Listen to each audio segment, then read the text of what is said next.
வணக்கம். இன்றைய அரசியல் ஆடுகளத்திற்கு உங்கள் அனைவரையும் அன்புடன் வரவேற்கிறோம். இன்றைக்கு முக்கியமான நமது அரசியல் ஆடுகளத்தின் செய்தி அலசல் என்ன அப்படின்னு பார்க்கலாம்.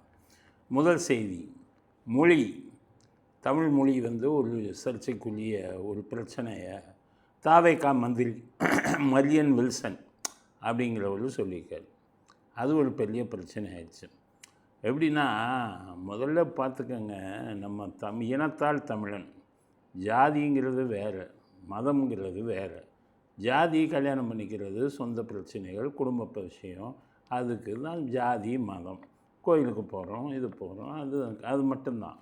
அதுக்கப்புறம் இனத்தில் வரும்போது நம்ம எல்லாம் தமிழர்கள் அப்படிங்கிற ஒரு எண்ணம் உண்டு. நாட்டால் பார்க்கும்போது இந்தியர்கள் அப்படின்னு உண்டு. அதுதான் இன்றைக்கி வர இருக்குது. இங்கே இதுக்கும் இந்தியாவுக்கும் வேறு ஒரு நாட்டுக்கும் இது நடந்ததுன்னா, எந்த கிறிஸ்தவர்களாவது கிறிஸ்தவர்கள் நாட்டுக்கு சப்போர்ட் பண்ணுவாங்களா? உதாரணத்துக்கு இங்கிலாந்து இந்தியா நடக்குதுன்னா இந்தியாவுக்கு தான் பண்ணுவாங்க. உணர்வு தானாக வரும். ஏன்னு கேட்டிங்கன்னா, இங்கிலாந்து கிறிஸ்தவர்கள் நாடு தான். அங்கே மதம்ங்கிறது எதுக்கு? நம்ம வாழ்க்கைக்கு. மற்றபடி உணர்வு அப்படின்னா தமிழ் உணர்வு, அதுக்கப்புறம் நாட்டின் உணர்வு வரணும். நம்ம நாட்டில் நாட்டின் உணர்வு இருக்கிறதெல்லாம் அரசியல்வாதி கெடுத்துடுறான். இவன் பூரா கொள்ளையடிக்க வந்தவன். அவன் நாட்டுக்கு சுதந்திரம் வாங்கும்போது வெள்ளைக்காரன்ட்ட அடி வாங்கியிருந்தால் அவனுக்கு தெரியும். அடி வாங்கினவங்க யாரோ, ஜெயிலுக்கு போனவங்க யாரோ, அவங்கெல்லாம் பதவி அனுபவிக்கலை. இவன் திருட்டு பசங்க பூரா பதவி அனுபவிச்சுட்டு இருக்காங்க. அது இவங்களுக்கு நாட்டுப்பற்று இதெல்லாம் இருக்காதுல்ல. அதே மாதிரி தெரியாமல் சொன்னது மாதிரி அவர் சொல்லிட்டார். மரியவில்சன் ஏதோ தமிழ் உணவு உச்சரிப்பு சரியில்லைன்னு யாரும் சொல்ல, எங்களுக்கு கிறிஸ்தவம் தான் மொழி, கிறிஸ்தவம் தான் எங்களுக்கு சொல்லி கொடுத்தது, அன்பு மொழி, அமைதி மொழி அப்படின்ட்டு. எனக்கு ஒரு மொழி என்னோட கிறிஸ்டியானிட்டி கற்றுக் கொடுத்துருக்கு. அன்பு மொழி, அமைதி மொழி, இரக்கத்தின் மொழி. இது பாதி பேருக்கு எவ்வளவு தமிழ் படிச்சாலும் தெரியாது. நான் பைபிளில் படிச்சிருக்கேன், பார்ன் கிறிஸ்டியன். அது பெரிய பிரச்சனை ஆயிடுச்சு. இதுக்கு போய் எப்படி நீங்கள் கிறிஸ்தவத்தை இழுப்பீங்க அப்படிங்கிறது அப்படின்னு எல்லாரும் கேட்காங்க.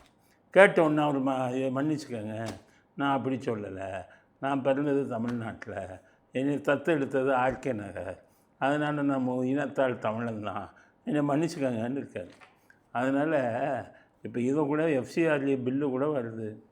நாங்கள்லாம் ஏன் எதுக்குறோம், அதெல்லாம் ஆதரிக்கிறோம்னா, அந்த பில்லு நாட்டில் இருக்கிற பிரச்சனைக்காகத்தான். எல்லா மதத்துக்காரவங்களும் புரிஞ்சுக்கங்க, மதம்ங்கிறது வித்தியாசம் இல்லாமல் புரிஞ்சுக்கங்க. 1,00,000க்கு மேலே ட்ரஸ்ட் இருக்குது இந்தியாவில். இந்த ட்ரஸ்ட்டுக்கு பூரா பணம் வெளிநாட்டிலேருந்து வந்துடுது. இதை எப்படி கேட்குறாங்க தெரியுமா? அதாவது பலருக்கு உதவி செய்ய அப்படின்னு பணத்தை கேட்குறாங்க.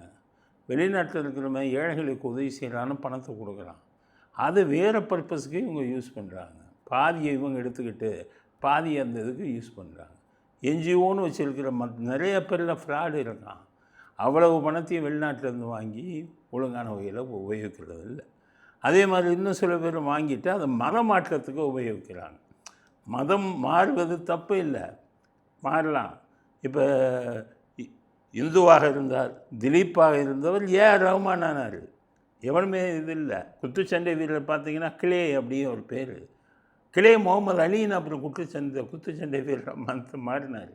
அது அவங்கவுங்க விருப்பம். இப்போ விஜயோட அப்பா கிறிஸ்டியானிட்டியில் முதல் இருந்தார், அப்புறம் ஹிந்துவுக்கு வந்துட்டார், சாய்பாபாவை கும்பிட்றாரு. அது அவர்களோட விருப்பம். ஆனால் வறுமையை இப்போ ஒரு மதத்தின் இவங்க வறுமையில் இருக்காங்கன்னா அவங்களுக்கு போய் பணத்தை கொடுத்து பொருளை கொடுத்து மதத்தை கட்டாயமாக மாற்றுவது தவறு. அப்படிங்கிறதுனால தான் இந்த ட்ரஸ்ட்டுங்கள்லாம் எங்கெங்கே இருக்குது, வெளிநாட்டிலேருந்து பணம் எப்படி வருது, தீவிரவாதிகளுக்கு இதில் பணம் எப்படி போகுது, மத மாற்றத்துக்கு போகுது, இதெல்லாம் ஒழுங்குபடுத்தணும்னு தான் அந்த பில்லை கொண்டு வராங்க. அந்த பில்லில் நியாயம் இருக்குது. அவங்க பிஜேபி கொண்டு வர எல்லாத்தையும் நம்ம எதிர்க்கக்கூடாது. அதில் சில விஷயம் நல்ல விஷயமும் இருக்குது. அதனால தான் நான் சொல்கிறேன், கிறிஸ்தவர்கள் இந்துக்கள்லாம் நம்முடைய மதம் சார்ந்த தனிப்பட்ட விஷயங்கள். அப்போ இனத்தில் தமிழனாக தான் இருக்கணும். முஸ்லீம்ஸ் கூட பார்த்திங்கன்னா நிறையா பேர் மாமன் மச்சான் பேசிக்குவாங்க இடது இதில் சவுத்துலலாம். அதே மாதிரி கன்னியாகுமரியில் இருக்கிற கிறிஸ்தவ பள்ளிகள்லாம் தமிழில் ப்ரேயர் சாங்கெல்லாம் பாடுற பள்ளிகள் இருக்காங்க. அதனால் வில்சன் பேசுகிறது மிகப்பெரிய தவறு. அதற்கு அவர் மன்னிப்பும் கேட்டு விட்டார். அவர் தன்னை இதை மாற்றிக்கணும். இப்போ ஜேபிஆர் யாரும் இருக்கும்போதே நான் காலேஜுக்கு போயிருக்கேன். இயேசு கிறிஸ்து படம் வச்சுருப்பார். அதை விட 2 மடங்கு எம்ஜிஆர் படம் பெருசாக வச்சுருப்பார். அது கேட்கும்போது அவர் என்ன சொன்னார், இயேசு கிறிஸ்துவை நான் கும்பிடுறேன், ஆனால் எம்ஜிஆர் இல்லைன்னா இந்த காலேஜெல்லாம் எனக்கு வந்திருக்காது, அவர் தானே எனக்கு கொடுத்தாரு, ஐடியா கொடுத்தாரு, நிலத்தை அப்போ கொடுத்தாரு, அப்போ அவர் தானே எனக்கு கடவுளும்பார். அது மாதிரி நமக்கு யார் உதவி செய்கிறார்களோ அவர்கள் கடவுள். அதை ஒவ்வொருத்தரும் நினச்சி மதம் அவங்களாக மாறினா விஷயம் இல்லை. ஆனால் அதை மதத்தையே அடிப்படையாக வைத்து எல்லாத்துக்குமே எனக்கு மதம் தானே பேசுவது மிகப்பெரிய தவறு. அந்த தவறை அவர் செய்திருக்கிறார். அதற்காக மன்னிப்பும் கேட்டு விட்டார். அதனால் அந்த பிரச்சனை ஊஞ்சிருச்சு. அடுத்தது இப்போ தனுஷு நடிகர் புது கட்சி ஆரம்பிக்கிறது உறுதியாகிடுச்சான். தமிழர் எழுச்சி கழகமா அப்படின்னு பேர் ரெக்கார்ட் பண்ணிட்டாரு, ரெஜிஸ்டர் பண்ணிட்டாரு எலெக்ஷன் கமிஷன்லன்னு சொல்கிறாங்க. அப்படின்னா அங்கே அனுப்பிட்டாருன்னு அர்த்தம். அது ரொம்ப ரகசியமாக வைத்திருக்கிறார். அதான் சரி, தமிழர் எழுச்சி கழகம் இவங்க எல்லாத்துக்கும் கேட்குறப்பா, ஏன்ப்பா இந்த கழகத்தையே பிடிச்சிக்கிறீங்க? யார் கட்சி ஆரம்பித்தாலும் கழகத்தை பிடிச்சிக்கிறீங்க. தாவைக்கான ஆரம்பித்தது கூட தமிழக வெற்றி கழகம்னு ஏன் வைக்கிறீங்க? தமிழக வெற்றி கட்சின்னு வைங்களேன். கழகம் இந்த திருட்டு பயிலுங்க ஆரம்பித்ததுப்பா கழகம். அதுக்கப்புறம் எல்லாருமே கழகம் கழகம் கழகம்னு பண்ணிக்கிட்டு இருக்காங்க. 9000 இதுவான் ரசிகர் மன்றமா இவருக்கு தனுஷுக்கு 9000 இதுலேயும் உறுப்பினர்கள்லாம் சேர்க்க சொல்லிட்டாங்களாம். சேர்த்தாவன் சேருவான். ஜாதகத்தை பற்றி கட்சி ஆரம்பித்தா எப்படி ஆரம்பிக்கிறது? அவர் அஜித்துக்கு சூரிய புத்தி வந்தது. சுக்கிரன் நடந்துக்கிட்டு இருக்குது. சுக்கிரன் திசைக்கு முன்னாடி கட்சியை விட்டே சினிமா விட்டே போகணுன்னு முடிவு பண்ணிட்டார் அஜித் 2005. அப்போ 2005 போகும்போது ஒருத்தன் ஜோசியத்திட்ட போனோன்னு அவன் சொல்லுங்க, என்ன சுக்கிரதசை வருது, நீ போய் போகலையா, நீ இரு, சுக்கிரதசை உனக்கு இப்படி இருந்தால் நீ போயிடுன்னு இருக்காது. அவர் கொஞ்ச நாள் இருந்தால் ஃபேமஸ் ஆகிட்டார். சுக்கிரதசை வந்த உடனே ஃபேமஸ் ஆகிட்டார். அப்போ அடுத்தவருக்கு சூரிய தசை வருது. ஜோசியிலேருந்து ஒவ்வொருத்தரும் பார்க்குறவன் அரகுர ஜோசியெல்லாம் அப்படி பார்த்துட்டு, சார் உங்களுக்கு சூரியன் வருது, நீங்கள் தான் சீஃப் மினிஸ்டர். இந்த எஸ்வி சேகர்னு ஒருத்தர் இருக்கார், அவரே சொல்கிறார், அவர் ஜாதகத்தை நான் பார்த்துருக்கேன், அவர் தான் சீஃப் மினிஸ்டர் அப்படிங்கிறாரு. அப்புறம் என்ன வெறும் ஜாதகத்தை பார்த்து சொல்ல முடியுமா? நான் ஜாதகம் பார்க்கல, அவர் ஜாதகம், அவருடைய நடவடிக்கையை பார்த்தேன், அவர் ரசிகர் மன்றமே வேணாங்கிறாரு. அப்போ என்ன அர்த்தம்? இவங்கெல்லாம் சீஃப் மினிஸ்டர் ஆவாங்களா? அப்போ எல்லார்ட்டையும் சொன்னேன், சங்கீதத்தை விட இங்கீதம் தான் மெயின் அப்படிங்கிற மாதிரி ஜாதகத்தை விட வாழ்க்கை நடைமுறையை முக்கியமாக பார்க்கணும். அவர் எதுக்குமே பொது வாழ்க்கை விரும்பாதவர். அரசியல் மன்றமே வேணாங்கிறவர் எப்படி இதை கேட்பார் அப்படிங்கிறது அப்போவே நினச்சேன். அதே மாதிரி அவர் இப்போ அரசியலுக்கு வரல. இவர் தனுசு போய் ஜாதகத்தை பார்த்துருக்காரு. இதுக்கு முன்னாடி ஜாதகத்தை பார்த்து ஃபெயிலியர் ஆனவங்க பாக்கியராஜ். பாக்கியராஜ்னா உங்களுக்குன்னு ஒரு விதிச்சிருக்கு. தொழில் ஒரு மனிதனுக்கும் விதிச்சிருக்கு. ஒருத்தரும் போலீஸ் ஆஃபீஸராக இருந்தால் போலீஸ் ஆஃபீஸராக தான் இருப்பான்.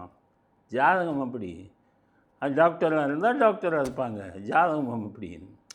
ஆனால் நல்லா இருக்குது டைமுன்ட்டு தொழிலை வேறு மாற்றினேன்னு வச்சுக்க, இறைவன் உனக்கு விதித்த தொழிலை விட்டு வேறு மாறினா நீங்கள் முடியாது, ஷைன் ஆக முடியாது.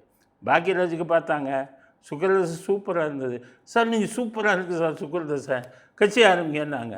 போச்சு, கட்சி ஆரம்பித்து ஃபெயிலியர் ஆகி பணமெல்லாம் நஷ்டமாகி மூடிட்டார். டி ராஜேந்திரனுக்கு அப்படி தான். அவங்களுக்கு தசை நல்லா இருக்குது. தசை நல்லா இருக்கியா, என்ன தொழில்னு அவன் எழுதுகிறான் மேலே இருக்கிறவன். இப்போ ஸ்டாலினுக்கு ஒரு வாய்ப்பு கொடுத்தாங்க, கடவுள் கொடுத்தான் 5 வருஷம். அதுக்கு முன்னாடி நான் என்ன சொன்னேன், நினைத்தேன், இவர் செஞ்ச பாவத்துக்கு இவருக்கு சீஃப் மினிஸ்டரா? கடவுளே, நீ என்ன உன்னுடைய விதி? நல்லவங்களுக்கு இது இல்லையா? மோசமானவர்களுக்கும் தப்பு செய்ய. ஏன்னா எனக்கு தெரியும் ஸ்டாலினை பற்றி, அவருடைய சொந்த இதெல்லாம் என்னென்ன பண்ணாங்கன்னா நானே பார்த்துருக்கேன். இவருக்கு போய் இப்படி ஒரு முதலமைச்சர் பதவியானு கொடுத்து நினச்சேன். ஸ்டாலின் என்ன பண்ணியிருக்கணும், வந்த உடனே அது மாதிரி உணர்ந்துருக்கணும். நமக்கு முதலமைச்சர் பதவி வந்திருக்கு, கடவுள் கொடுத்துருக்கான், இதை ஒழுங்காக பயன்படுத்த வேண்டும்னு ஒழுங்காக பயன்படுத்தினா குளத்தூரில் தோற்றுருக்க மாட்டார், சீஃப் மினிஸ்டராக வந்திருப்பார். இறைவன் கொடுத்த அந்த பதவியை தப்பான வழியில் பயன்படுத்தி கமிஷனை வாங்கி இதை வாங்கி லஞ்சத்தை வாங்கி மற்றவனையும் வாங்க விட்டு அவன்கிட்டையும் கமிஷன் வாங்கி எந்த முதலமைச்சரும் இந்தியாவில் இல்லை உலகத்தில் இருக்கக்கூடிய ஆட்சியில் இருக்கக்கூடியவங்க யாருமே செய்யாத ஒரு ஊழல்.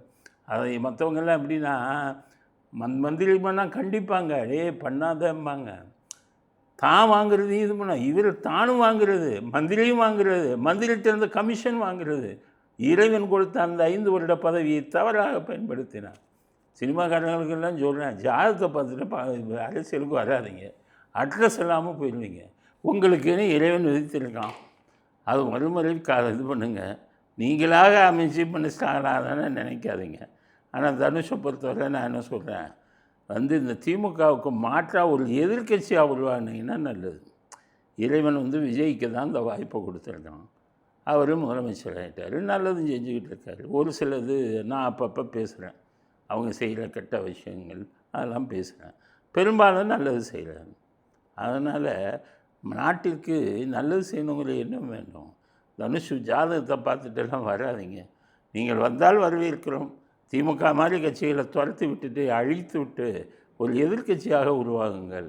மக்களுக்கு நல்லது செய்யுங்க. உங்களுடைய செயல்பாடை பார்த்து மக்கள் விரும்புவார்கள் அப்படிங்கிறத அடுத்த கட்ட கருத்தாக பதிவு செய்கிறோம். அடுத்து இன்றைக்கி வெளிநாடு முதலீட்டாளர்கள் மாநாடு கிண்டியில் வச்சாங்க. இவங்க என்ன பண்ணுவாங்க, மாநாடும் வைப்பான், கிண்டியில் வைப்பான், அப்பாவும் பையனும் போயிட்டு மாநாட்டில் இருப்பாங்க. வரவன் ஒருத்தன் வந்துக்கிட்டு முதலீடு பண்ண மாட்டான். அவன் வரும்போது பேசிட்டு வருவான், கோடீஸ்வரன் ஒவ்வொருத்தனும். என்ன இந்த அரசாங்கம் அப்படி ரொம்ப மோசம், 30% கேட்குறாங்க, 40% கேட்குறாங்க, அப்படி பேசுவான். வரவன் பேருக்கு அப்படி வந்துட்டு ஒருவே முதலீடு பண்ண மாட்டான். இவங்க சொல்லிட்டாங்க, எனக்கு கமிஷனை வேணாயான்ட்டாங்க. வர முதலீட்டாளர்களுக்கு என்ன வந்தது, கமிஷன் இல்லாமன்னா நல்லா குறைந்த விலையில் குறைந்த செலவில் உருவாக்கிடலாம் அப்படின்னு 1,00,000 கோடி முதலீடு வந்துருக்கு. இந்த முதலீடு ஏன் திமுகவிட்ட வரல? காரணம் லஞ்சம். இவர்கள் நாடு நல்லா இருக்கணுங்கிறத விட தான் நல்லா இருக்கணும்னு நினைப்பாங்க. இப்போ 1,00,000 கோடி வந்துருச்சு, 1,00,000 பேருக்கு வேலைங்கிறாங்க. கிண்டியில் மாநாடு நடக்குது. இதில் பெரிய பிரச்சனை, பத்திரிக்கையாளர்களை கூப்பிடல. பத்திரிக்கையாளர் முறை எழுந்திரிச்சு குதிக்கிறான். ஏன் கூப்பிடலன்னா, பத்திரிக்கை டிவி எல்லாம் நல்லவனாக இருக்கான். டிவியில் ஒவ்வொருத்தனும் ஒவ்வொரு கட்சி, சன் நியூஸ் அப்படின்னு போடுறான், திமுகவுக்கு ஆதரவான நியூஸை தான் போடுவான். கருணாநிதி நியூஸ் திமுகவுக்கு ஆதரவான நியூஸு. உங்களுக்கு ட்ராய் ரூல் படி எந்த அரசியல் கட்சியும் டிவியோ இதை ஆரம்பிக்கக்கூடாது. ஆனால் இங்கே ஒவ்வொரு அரசியல் கட்சியும் விதிகளை மீறி ஒவ்வொரு வீடியோ வச்சுருக்கான். மத்திய அரசாங்கமும் வேடிக்கை பார்த்துக்கிட்டு இருக்குது. அதனால் என்னன்னுவான், நல்லது எழுத மாட்டான். அவன் கட்சிக்கு சாதகமானது தான் மீடியா எழுதுவான். அதனால் மீடியாவே கூப்பிடல. நல்ல ஒரு இது, மீடியாவை திருத்தணும். நம்ம மீடியாங்கிறது பவர்ஃபுல் இது, அது திருத்தணும். அதனால் இந்த மாதிரி இது கொண்டு வந்தால் 1,00,000 கோடி வந்திருக்கு. இவன் எதையாச்சும் குறைச்சி எழுதுவான், எதையாச்சும் அதில் உள்ள குறைகளை எழுதுவான். அதனால் 1,00,000 கோடி வந்ததில் மகிழ்ச்சி. ஸ்டாலின்லாம் இருந்தால் நேரம் துல்கா ஸ்டாலினை கூட்டிகிட்டு போய் அமெரிக்காவில் போஸ்ட் கொடுத்து சிலைக்கு பக்கத்தில் ஃபோட்டோ எடுப்பார். இந்த மாதிரி கூத்தெல்லாம் அடிப்பார். அடிச்சுட்டு கடைசி ஒன்றும் இல்லாமல் வெறுங்கையோடு திரும்பி வருவார். கவர்மெண்ட்டுடைய பணம் வீணாவது தான் மிச்சம். இங்கே கிண்டியிலே இருந்துட்டு 1,00,000 கோடி முடிச்சிட்டாரு. அப்புறம் ஃப்ரான்ஸுக்கு போனார், ஜெர்மனிக்கு போனார், அப்படியே சிகிச்சையும் பார்த்துக்குவார். ஒன்று பார்த்து பூரா ஐஏஎஸ் ஐபிஎஸ் அதிகாரிகள் அப்படி தான் இன்ஸ்பெக்ஷன்னு போடுவாங்க, சொந்த வேலையை அந்த ஊரில் போய் பார்த்துக்குவாங்க. அது அரசாங்கத்தின் பணம் அப்படிங்கிற எண்ணம் வரணும்ல. அதனால் 1,00,000 கோடி வந்ததில் மிகவும் மகிழ்ச்சி. இன்னும் இப்போ பல லட்சம் கோடிகள் தமிழ்நாட்டுக்கு முதலீடாக வர வேண்டும். சீக்கிரம் இருக்கிற கடன் எல்லாம் நீக்கணும், வேலைவாய்ப்பை உருவாக்கணும். ஏன்னா எலான் மாஸ்க் இன்றைக்கி அறிவிப்பு விட்டுருக்காரு. வருங்காலத்தில் இன்னும் 10 வருஷம் 15 வருஷத்தில் ஏஐ தான் நாட்டை ஆளுங்கிறது, நாட்டை ஆக்கிரமிக்குங்கிறது. எல்லா ரோபோக்கள் தான் வேலையை செய்யுங்கிறாரு, மனுஷங்களுக்கு வேலையை இல்லைடாங்கிறாரு. இப்போ பார்த்தீங்கன்னா, நான் தான் ஏற்கனவே சொன்னேன், ரிசப்ஷனிஸ்ட்டுன்னு ஒரு வேலை இருக்குது. அது ஏஐ ரிசப்ஷனிஸ்ட்டுன்னு தானாக பதில் சொல்கிற ஒரு தான் உருவாக்கிடுச்சு ஏஐ. அப்போ வேலை செய்கிறவங்க என்ன தேவையே இருக்காது. இப்போ நியூஸ் படிக்கிறாங்க, இதுலேயே இப்போ படிக்கிற நியூஸு ஏஐ அவன் இதில் பார்த்தீங்கன்னா இந்த ஆங்கர் செய்கிற வேலையை, நியூஸ் படிக்கிற வேலையை அவங்களே பண்ணிடுது. அப்படி வருங்காலத்தில் என்ன ஆகும், ரோபோக்கள் அதிகமாகும். எலான் மாஸ்க்கு தான் சொல்கிறார், பணத்துக்கே மதிப்பு இருக்காது, தேவை இருக்காதுங்கிறாரு. ரோபோக்கள் பணியை செய்யும். ஏஐ இந்தியாவை இல்லை உலகத்தையே ஆக்கிரமிக்கும். ஆனால் சீனா ஏஐயில் நம்பர் 1 வருங்கிறார். சீனாவில் ஏஐ வச்சு படமே எடுத்துட்டான், வெற்றிகரமாக ஓடிச்சு. ஒரு நடிகர் நடிக்க வைக்கலை, ஏஐயில் ஆர்டிஃபிஷியலாக செயற்கையாக எடுத்துட்டான். நடிகர்கள் நடித்த மாதிரி வருங்காலத்திலாம் நடிகர் இருக்காது. விஜய் ரஜினிகாந்துங்கிறதுலாம் வருங்காலத்தில் இருக்காது. அப்படி வேகமாக போய்கிட்டு இருக்கு. இதைத்தான் எதானமா சொல்கிறாரு. இந்த இதில் வெளிநாட்டு முதலீடுகளை இங்கே கொண்டு வந்து கூடுமான வரை வேலைவாய்ப்பை உருவாக்குங்க அப்படிங்கிறது தான் என்னுடைய வேண்டுகோள் விஜய் அவர்களுக்கு. இப்போ முதலமைச்சர் விஜய் வந்ததுக்கப்புறம் ஒரு நல்ல விஷயத்த பண்ணியிருக்காரு.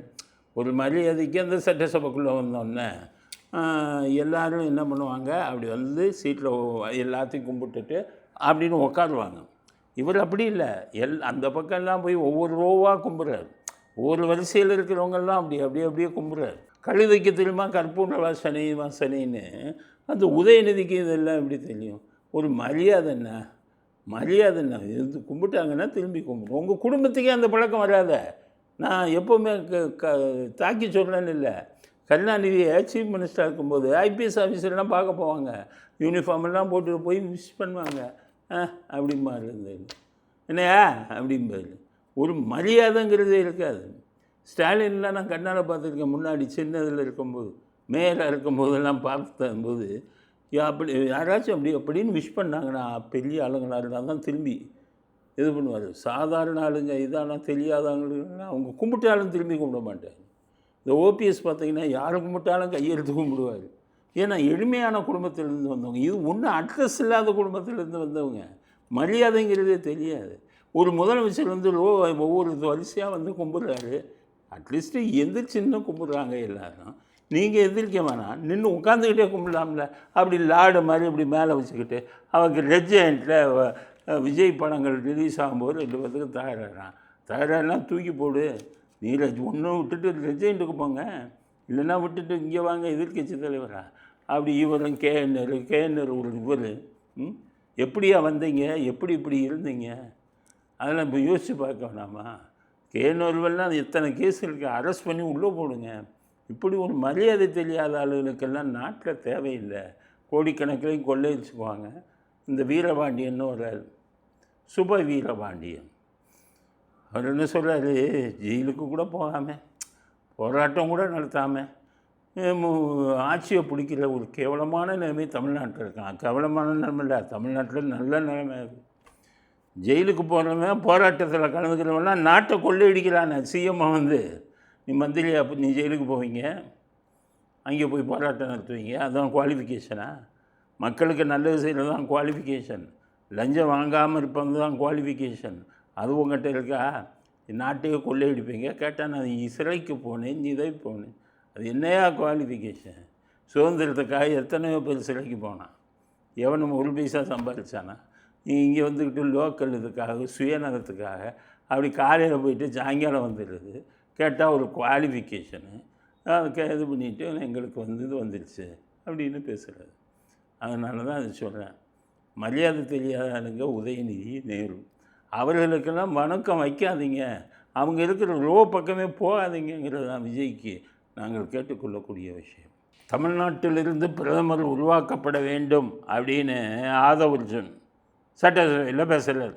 5-6 வட மாநிலங்கள் சேர்ந்தால் ஒரு பிரதம மந்திரியை உருவாக்க முடியும் என்கின்ற நிலை இன்றைய வரையும் இருந்துட்டு இருக்கு. அதை மாற்றப்பட வேண்டும். தென்னிந்தியாவிலிருந்து, ஏன் தமிழ்நாட்டிலிருந்து ஒரு பிரதம மந்திரி எதிர்காலத்தில் உருவாக்கப்பட வேண்டும். ஆதவர்ஜுன் சொன்னது நல்ல விஷயம்தான். ஆனால் தமிழ்நாட்டில் இருக்கிறது ஒத்து வராது. தமிழ்நாட்டில் இருக்கிறவன்லாம் ஒரு தமிழனே காலவாரி விடுறது கருணாநிதி பள்ளியிலேருந்து வந்துடுச்சு. 1900 இப்போ பாருங்கள் நீங்கள், தேவகவுடே அப்படிங்கிறவர் நாட்டோட பிரதமர் ஆகிட்டார். அவர்லாம் ஒரு விவசாயி தலைவரானார். ஒரு எல்லா கட்சியும் சேர்ந்தால் அவர் பிரதமர் ஆக்கினாங்க. அவர் கட்சி கூட 4 சீட்டோ 5 சீட்டோ பிரதமர் ஆக்கினாங்க. அப்போ கர்நாடகா தலைவர்கள் தான் ஊக்கப்படுத்தினாங்க. நமக்கு அப்படி ஒரு வாய்ப்பு 96 வந்தது. மூப்பனாரை, கருப்பையா மூப்பனாரை பிரதமர் ஆக்கணும்னு வந்தது. தடங்கள் கொண்டு வந்தது யார்? இவர் கருணாநிதி. அவர் தான் தடங்கள் கொண்டு வந்தார். அதுக்கு மூப்பனாரை ஒத்துக்கொள்ள முடியாதுன்ட்டார்.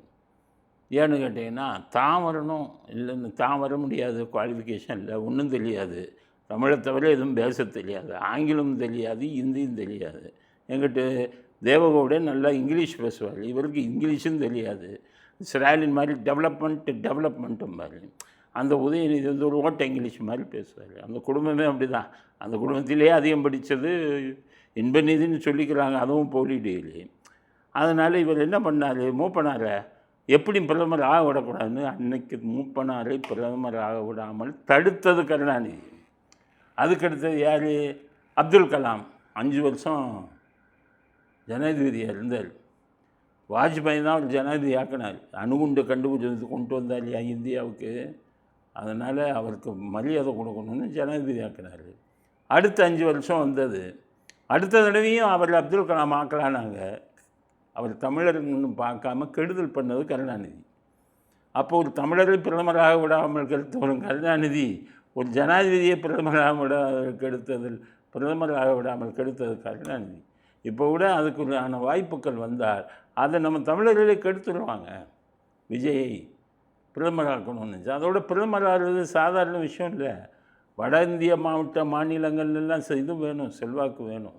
அங்கெல்லாம் நமக்கு செல்வாக்கு இருக்கணும், இல்லைன்னா அகில இந்திய கட்சிகளில் இருக்கணும்.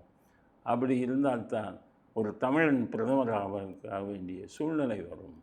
அப்படிங்கிறத வெறும் நீங்கள் சட்டசபையில் பேசி பிரதமராக முடியாது. உங்களுக்கு கேரளாலெலாம் கொஞ்சம் செல்வாக்கு இருக்குது விஜய்க்கு. விஜய் படம் நல்லா ஓடுது. நல்லா புரிஞ்சுக்கங்க, பிரேம் நசீர்னு ஒருத்தர் இருந்தார் கேரளாவில். அவர் படம்லாம் இங்கே பிச்சுக்கிட்டு ஓடிச்சு. உடனே என்ன பண்ணார், ஒரு சும்மா வார்டு எலெக்ஷனில் வார்டு மெம்பருக்கு இன்னும் தோற்று போயிட்டார். என்னையா பிரேம் நசீர் தோற்று போயிட்டார்னு மக்கள்கிட்ட கேட்டாங்க. சினிமாவுக்கு தான் அவர் ஆட்சி பண்ணுறதுக்கு அவர் லாயக்கில்லைன்னு தான். அதனால் நம்ம இந்தியாவுக்கு பூரா பிரதமராக வர வேண்டுமானால் அது ஒட்டுமொத்த இந்தியர்களின் இதனுடைய வேண்டும், நம்பிக்கை வேண்டும். அப்படிங்கிறத ஆதவர்ஜனுக்கு நாங்கள் செய்தியாக பதிவு செய்ய விரும்புகிறோம். அடுத்தது கமிஷனர் அமுல்ராஜ். அவர் கூட்டம் போட்டிருக்காரு, போலீஸ் கூட்டத்தில் சொல்லியிருக்காரு. என்னென்னு கேட்டிங்கன்னா, நட்சத்திர உரிமையாளர்கள் கூட்டம் போட்டிருக்காரு. நட்சத்திர ஹோட்டல் யாரும் லஞ்சம் கொடுக்காதீங்க போலீஸ்க்குன்னு இருக்காரு. எந்த ஒரு விஷயத்துக்காகவும் நீங்கள் பிரைப் கொடுக்க வேண்டாம், அதாவது லஞ்சம் கொடுக்க வேண்டாம்.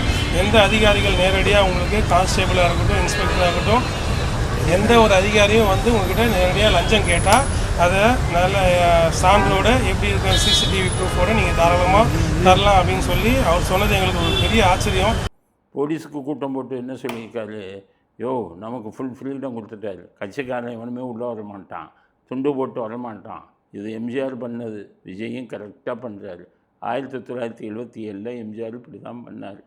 அரசு அதிகாரிகள்கிட்ட, குறிப்பாக போலீஸ் அதிகாரிகள்கிட்ட போஸ்டிங் நீங்களே போட்டுக்கங்கன்னாரு. யார் இந்த பதவியில் போடணுங்கிறது நீங்கள் ரெக்கமெண்ட் பண்ணுற ஆளுக்கே கொடுத்தேன். எனக்கு தேவை நல்ல போலீஸ் இருக்கணும், ஸ்ட்ரிக்டானவும் இருக்கணும் அப்படின்னு கமிஷன் சொன்னாலெல்லாம் இன்ஸ்பெக்டராக போட்டார். லஞ்சம் எவனுமே கொடுக்கல. அது மாதிரி இப்போ இவர் கொண்டு வந்தது, விஜய் கொண்டு வந்ததை நாங்கள் முழுவதுமாக வரவேற்கிறோம். போலீஸில் தலையீடு இருக்காது, போலீஸில் லஞ்சம் வாங்கக்கூடாது, ஏழையோ ஒழுங்காக செய்யணும். சிஎஸ்ஆர் கேட்குறவனுக்கு சிஎஸ்ஆர் கொடுக்கணும்.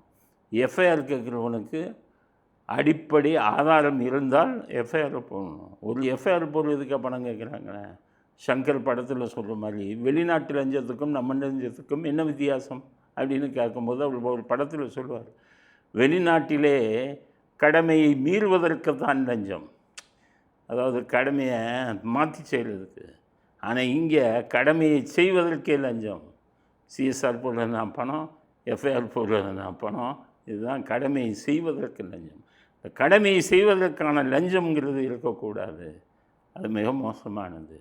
அதை விஜய் ஓரளவு கொண்டு வந்திருக்காருங்கிறது, அமுல்ராஜுங்கிற கமிஷனரும் அதை நிறைவேற்றுகிறார் என்பதும் நாட்டிற்கு கிடைத்த நல்ல செய்தி அப்படிங்கிறது அடுத்த கருத்து. ஏவாவேலு மேலே கம்ப்ளைண்ட் கொடுத்துட்டாங்க, அறப்போர் இயக்கம்.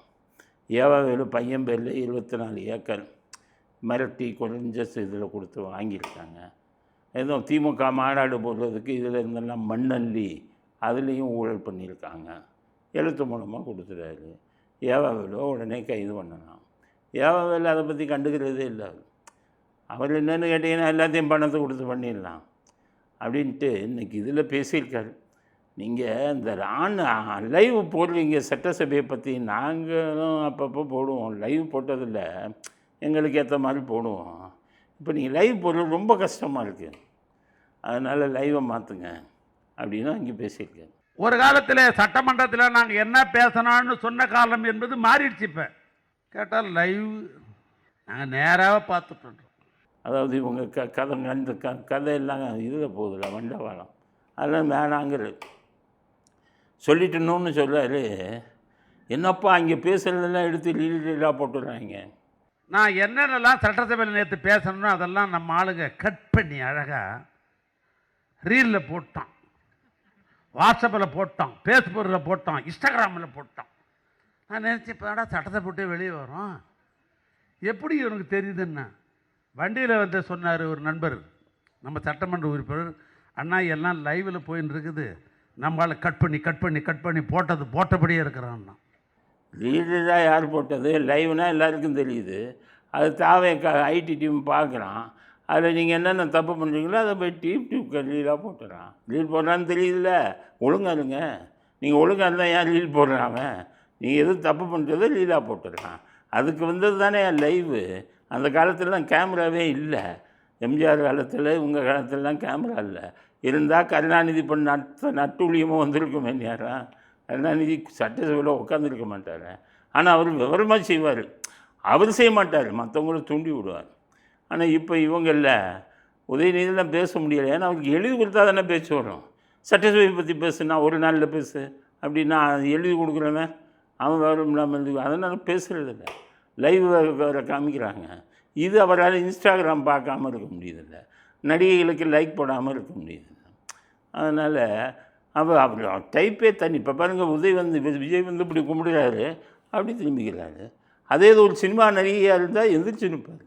நீங்கள் இந்த நிவேதா பித்ராஜிட்டெல்லாம் அவர் பேசுகிறத பாருங்கள், எவ்வளவு கணிஞ்சு பேசுகிறாரு. துணை முதலமைச்சராக இருக்கும்போதே அவ்வளோ கனிவு பெண்களிடம் மட்டும், குறிப்பாக சினிமா நடிகர்களிடம் மட்டும். ஆனால் ஒரு நாட்டின் முதலமைச்சர் சீட்டுக்கு வந்து கும்பிட்றாரு, அப்படி திரும்பிக்கிட்டு டிஷர்ட்டை போட்டுட்டு உக்காந்துருக்காருண்ணா. இதுங்கள்லாம் என்ன ஜென்மம் நம்ம சொல்லியா திருந்த போகுது அப்படிங்கிறது தான் நம்முடைய ஏவா வேலுவை பற்றி நம்முடைய அடுத்த கட்ட கருத்து. இத்துடன் இன்றைய அரசியல் ஆடுகளம் நிறைவு பெறுகிறது. மீண்டும் நாளை புதிய செய்திகளுடன் உங்களை சந்திக்கிறோம். நன்றி, வணக்கம், ஜெய் ஹிந்த்.